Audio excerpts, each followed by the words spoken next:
بسم اللہ الرحمن الرحیم۔ محترم قارئین، السلام علیکم ورحمۃ اللہ وبرکاتہ۔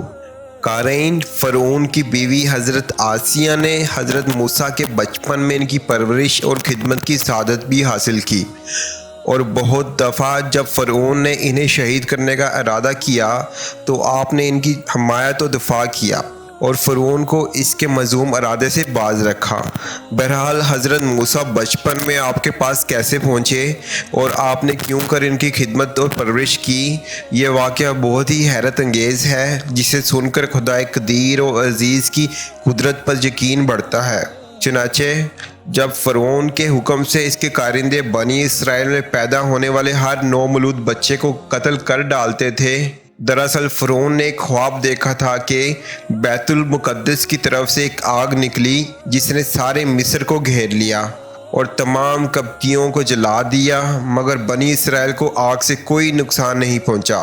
یہ عجیب و غریب خواب دیکھ کر فرعون پریشان ہو گیا۔ اس نے نجومیوں سے تعبیر معلوم کی تو انہوں نے بتایا کہ بنی اسرائیل میں ایک لڑکا پیدا ہوگا جو تیری بادشاہت ختم ہو جانے کا سبب بنے گا۔ یہ سن کر فرعون نے حکم دیا کہ بنی اسرائیل میں جو بھی لڑکا پیدا ہو اسے قتل کر دیا جائے۔ اسی طرح فرعون کے حکم سے 12,000 یا 70,000 کے قریب لڑکے قتل کر دیے گئے۔ اسی مصیبت و آفت کے دور میں حضرت موسیٰ علیہ السلام کی ولادت ہوئی۔ ابتدا میں کچھ عرصہ آپ کی والدہ ماجدہ حضرت یوحانس نے آپ کو چھپا کر رکھا، پھر جب فرعون کی طرف سے اندیشہ ہوا تو ایک صندوق میں رکھ کر رات کے وقت دریائے نیل میں بہا دیا۔ دریائے نیل سے نکل کر ایک نہر فرعون کے محل کے قریب بہتی تھی۔ یہ صندوق دریائے نیل سے بہتا ہوا نہر میں چلا گیا۔ فرعون اور اس کی بیوی حضرت بی بی آسیہ دونوں نہر کے کنارے بیٹھے ہوئے تھے۔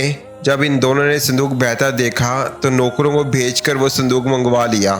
جب صندوق کو کھولا گیا تو اس میں سے ایک خوبصورت بچہ نکلا جس کی آنکھوں کے درمیان نور جگمگ جگمگ کر رہا تھا۔ چونکہ ان دنوں فرعون کے حکم سے بنی اسرائیل کے بچوں کا قتل عام جاری تھا، اس لیے بعض سرکشوں نے فرعون سے کہا کہ یہ وہی بچہ نہ ہو جسے ہم بچنا چاہتے ہیں، ممکن ہے قتل کے خوف سے اسے دریا میں ڈال دیا گیا ہو۔ یہ سن کر فرعون نے بچے کو شہید کرنے کا ارادہ کر لیا، لیکن حضرت آسیہ نے فرعون کو سمجھایا بجھایا کہ یہ بچہ سال بھر سے زیادہ عمر کا معلوم ہوتا ہے اور تو نے اس سال کے اندر پیدا ہونے والے بچوں کے قتل کرنے کا حکم دیا ہے۔ علاوہ بری معلوم نہیں یہ بچہ دریا میں کس سرزمین سے آیا۔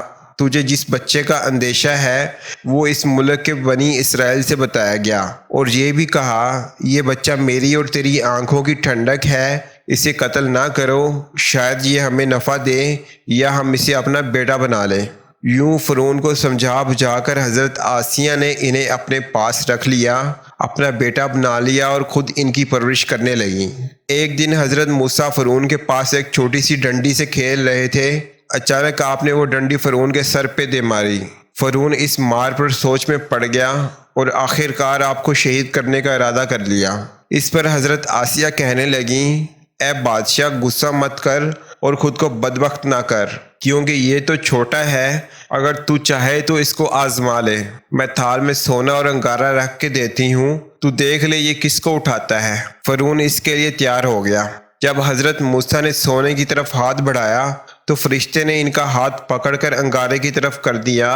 انہوں نے وہ انگارہ اٹھا کر اپنے منہ میں رکھ لیا، پھر جب اس کی تپش محسوس ہوئی تو پھینک دیا۔ اس طرح فرعون انہیں شہید کرنے کے ارادے سے باز آ گیا۔ کس طرح اللہ تعالیٰ نے معجزے سے فرعون کے گھر میں ہی فرعون کی بیوی کے ہاتھوں ہی حضرت موسیٰ علیہ السلام کی پرورش کرائی، بعد میں حضرت موسیٰ ہی ان کے خاتمے کا سبب بنے۔ دوستو، ویڈیو پسند آئے تو لائک اور شیئر ضرور کر دیں۔ شکریہ۔